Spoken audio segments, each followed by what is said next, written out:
Hello and welcome to this video. I wanted to share this as an exploratory video really to do with the vice versa deck. Now I've done quite a few pictures and posted them onto Tarot Professional forum on Facebook and such like, and a lot of people haven't seen these, but because apparently they're going to be released in some countries in September, I think, of 2017. But anyway, a roundup of, this is kind of the blurb, if you like, that comes with the Vice Versa Tarot. So it says, the Vice Versa Tarot is a double-sided deck. Every card has artwork on both sides, one showing the card on its front and one showing the card from the back. Like two faces of a concept or two sides of a coin, the Vice Versa Tarot expresses the meaning and symbols of each arcana, not as a snapshot paralysed in time, but as a three-dimensional whole, flowing from day to night, from action to understanding, from front to back. Okay, so this is, this is what the blurb, if you like, that is part of the Vice Versa deck. So with that kind of in mind, I wanted to and I'm still learning, okay, these it takes me a while to sort of get used to a deck, but ever since I picked up this deck, I have been totally fascinated with it. It really appeals to me, the fact that each card has not only, they're very Rider-Waite based cards, but then when you turn them over, you get, a view from the back, and sometimes you get a view from the person that's actually in the card as well. So you would get a view from that position, not always from the back. So it does tend to change a little bit. So what I thought I'd do is just sort of talk through the possibilities here. So first of all, I picked these cards because I actually quite like the way the reverse of the card gives you a completely, as it says, a different perspective and and a different dimension. So we've got the Eight of Swords here, which is about entrapment, feeling enclosed, restricted, you're feeling like you can't see the way, etc., etc. Restriction, overreaction, helplessness, and all of those things. And then you turn it over, and then you see that one of the swords is actually sort of in between the woman there and the restriction, the rope, where she's been given the opportunity, I think, to break free. Of course, this card is about sometimes feeling restricted, but obviously there's always a way out. There is an opportunity to go out of the restriction or to move away from it. And the blindfold, one of being not able to see, or an unwillingness to see the restriction and what's going on there. But then you turn it over and you have the eagle there, sort of flying, swooping in. That's obviously higher thoughts,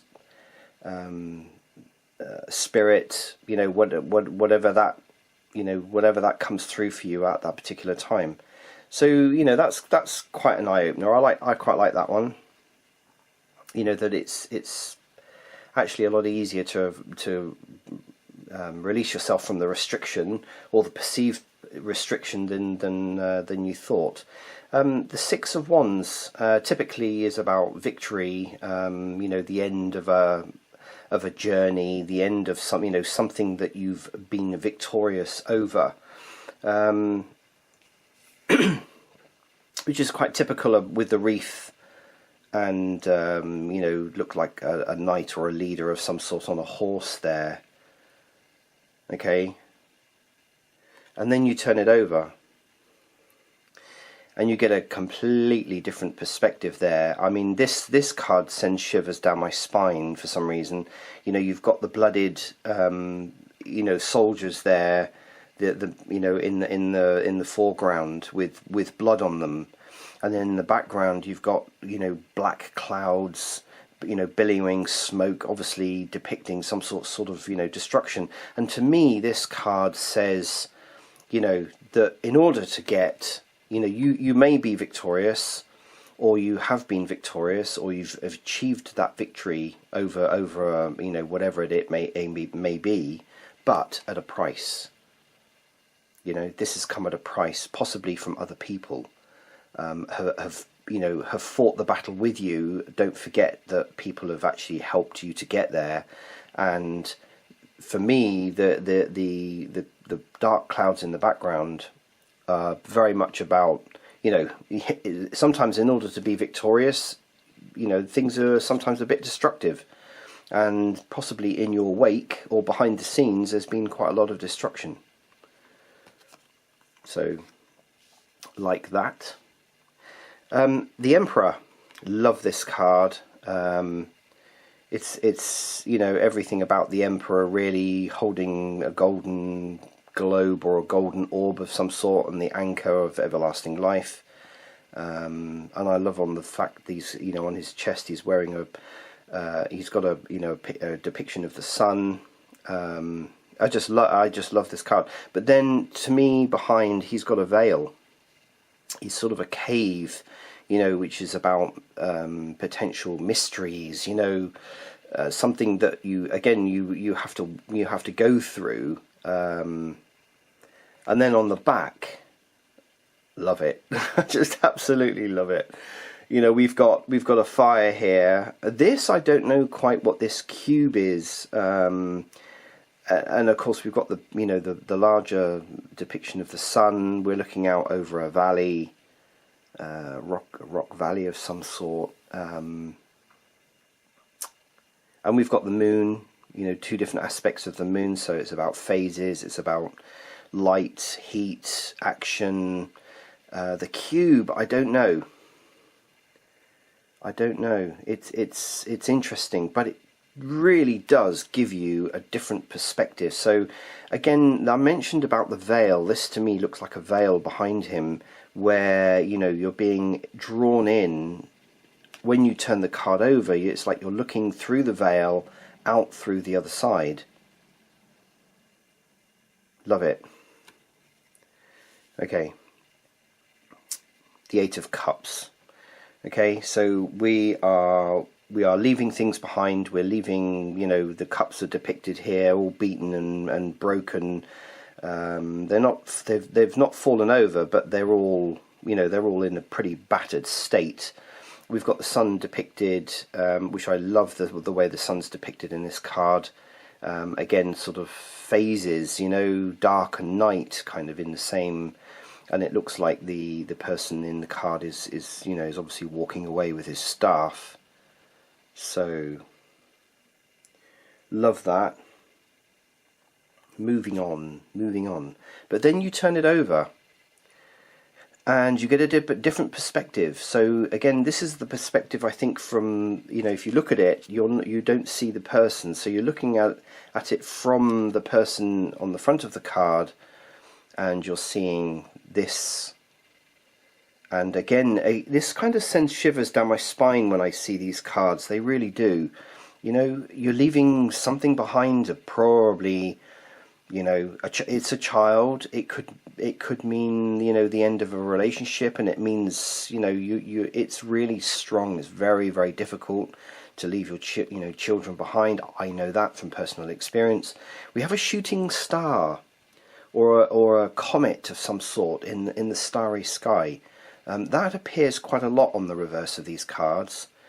A lot of the cards have also, on the back, on the reverse, of nearly always, you know, I remember somebody saying that, you know, it's the day on the front and the night on the back. That's not always true, but there is nearly always shooting stars, and in some of them we've got a lot of shooting stars or asteroids, you know, comets or whatever it might be, flying through the sky. But yeah, you know, this is what you're leaving behind, and it could involve young people, children. And lastly, We have the six of Pentacles, which is obviously about sharing wealth, giving and taking, giving to the poor, giving to somebody who needs, supporting people that may need, and you've got the ability to give that, supporting in many different ways. So sort of giving and receiving and such like. And he's sort of looking over what looks like a hamlet or a village down here, which is quite nice. And then on the back we have this. So we're looking actually behind the person in the card, and on the back of him are all these planetary signs. So we've got the moon, and we've got Venus and Mars and Mercury, Saturn and Jupiter, and and everything that those qualities are, which is again quite interesting. And it looks like a sunset. So here we have the night on the front, the nighttime with the stars, and then the other way round we have what looks like a sunset, red sky at night, shepherd's delight, looking out over this, which again it looks like a model village. You see, it's depicted as a model village down here of some sort. Very, very interesting. So, my quandary, and I haven't done a live reading as such, with these cards yet. And these cards got drawn to this, the crystal, this particular crystal, which is rather large amethyst, which works really, really well. So my kind of questions, my queries about this deck, how do you use the deck? Okay. I can understand, the one possibility is you're shuffling the cards. Okay. Okay, so, now, while I remember, how do you tell the difference between the front and the back? It's quite simple, actually. This little sort of pattern down on the bottom right hand corner means that this is the front, and when you turn it over, if it's on the left, you've got the back. Okay, because some of the cards it's difficult to tell whether you're actually looking at the front or the back, to be honest. A case in point, if I can find it, will be one that's actually a little bit confusing, is this one. Judgment. You see, I would have said that was actually looking at the back, but it isn't. That's looking at it from the front. And then on the back you've got the sort of family here depicted with the man holding a skull and the female, the woman, holding a golden egg, and then we have the sun with an eagle flying in front of it, and then you've got the the usual on the karma card or the judgment card, the gravestones, the cemetery. But yeah, some of the cards are a little bit difficult. But I just, if you get an opportunity to get these cards, I would highly recommend, if you like that kind of alternative interpretation. Here's another card I quite like, the sun. Okay, so the usual elements in here being the sun, bright blue sky, the horse, and the young blonde child with the sunflowers. The child's usually depicted sitting on the horse, but all the elements are there. And then you turn it over, and you have this. You have a wall with a plinth of some sort, with the third eye, the eye of Horus on there, and you've got two guards on the wall in the distance. So again, almost a completely different. And what I'm finding interesting is that it doesn't necessarily always mean that that's the reverse, as in it's not like some people. I don't personally read cards that are upside down generally, unless there happens to be some significance to it. But this doesn't mean the opposite very often. It means another dimension. It's bringing something else in. So anyway, enough waffling about that.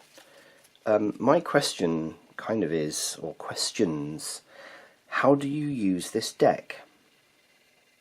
So I can understand one particular thing could be, you're shuffling the cards, and like reversals, a card can be flipped over, okay? So that when you read the cards, it comes up on the back. That's one possibility, okay? So you would read the back of the card, in that particular way. That I can, I can kind of get that bit. But if you're doing a reading, and I'm shuffling these usually face down like I do with a normal card. So of course, when you're shuffling them face down, you've normally got a plain back on here, and of course when you're doing it this way round, you're seeing the cards, so you're being asked in the little book to sort of look away so that you're not influencing the cards in any way. And then I then turn the cards over that way and lay them down. So I'm sort of putting this out there about how you would read these cards, you see.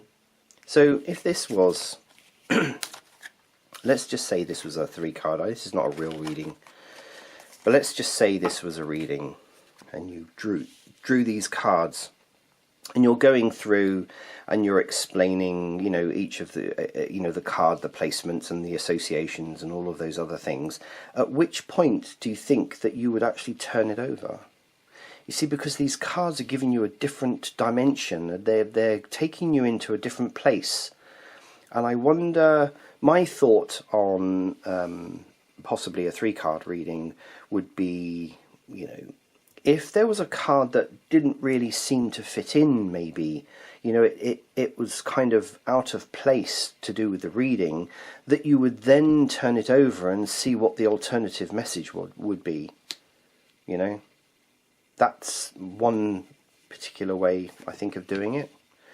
My other thought was, when you're actually doing a reading, now very often if I'm doing a 3-card reading, I will, if a card just doesn't seem to be giving enough information for whatever reason, I would then draw 2 extra cards to give an extra reading, to give extra weight to, or insight into that particular, that particular side of the reading.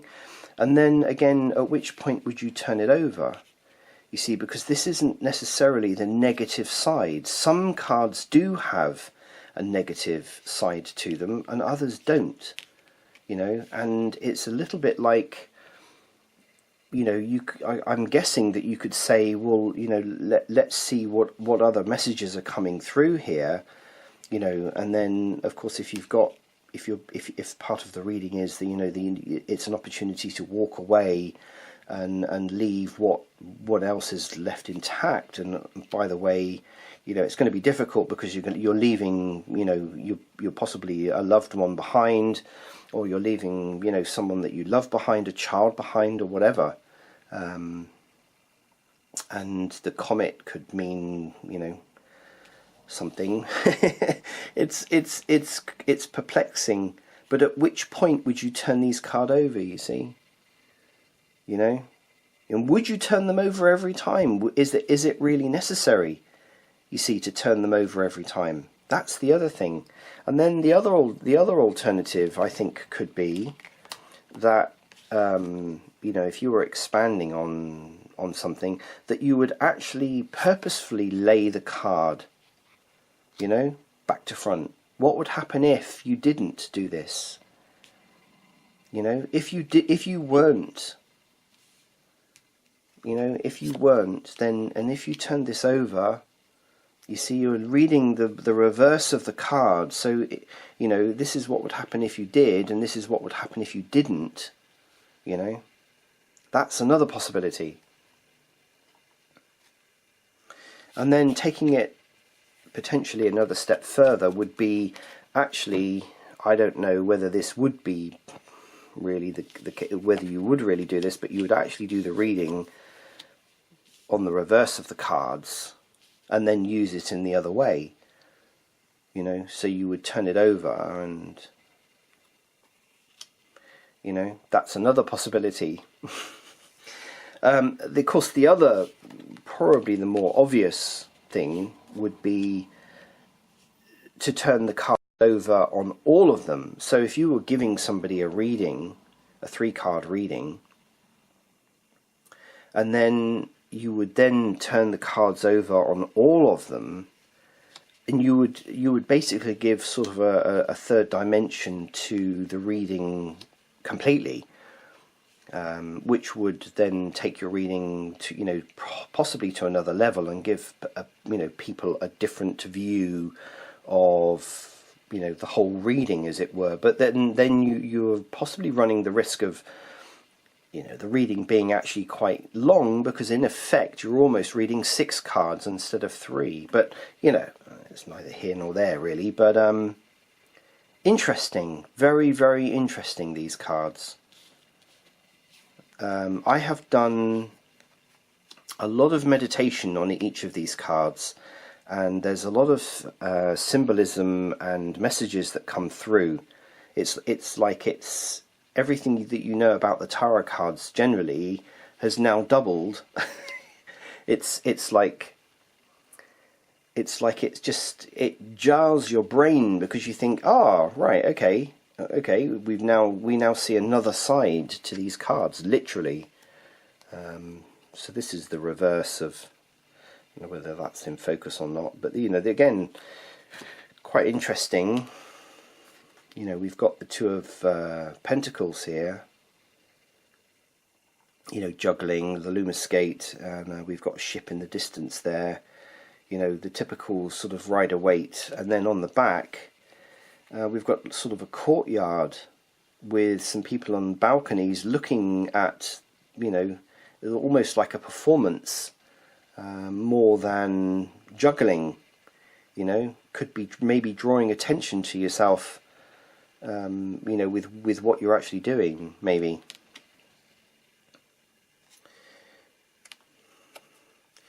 You know, the nine of Pentacles, you know, the garden, the almost completion. Everything is you know, there, but not quite. You know, the garden is pretty much perfect. You know, we've got the rabbit there and such like, and then on the back we've got a tower with an eagle or some sort flying backwards and forwards, and then we've got the moon, really big moon, phases, changes, you know, fullness, the peak. Yeah. And then this one's really quite interesting as well. So this is the Queen of Wands.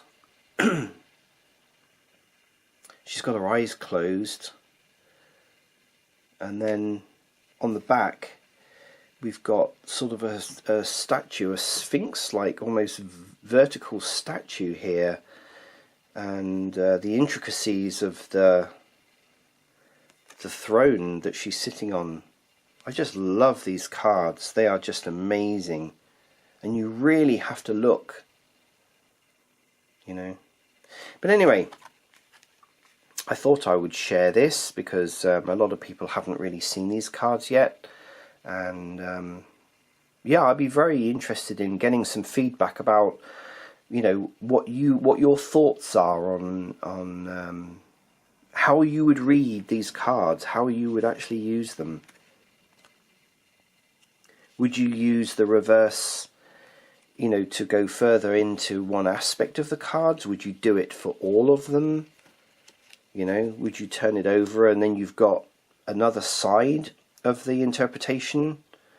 You could see some of the cards, I think, are opportunities, and some of them are obviously learnings, and some of them are challenges on the back, and some of them sort of tell you what's behind, you know. What's behind this card here? This is the 6 of Coins. You know, there's a lot of planetary influence here. Yeah, absolutely love them. Anyway, thank you very much for watching and bearing with me on this. Bit of a waffling video, but yeah, very much look forward to hearing other people's feedback and ideas about using these cards. Thank you very much for watching.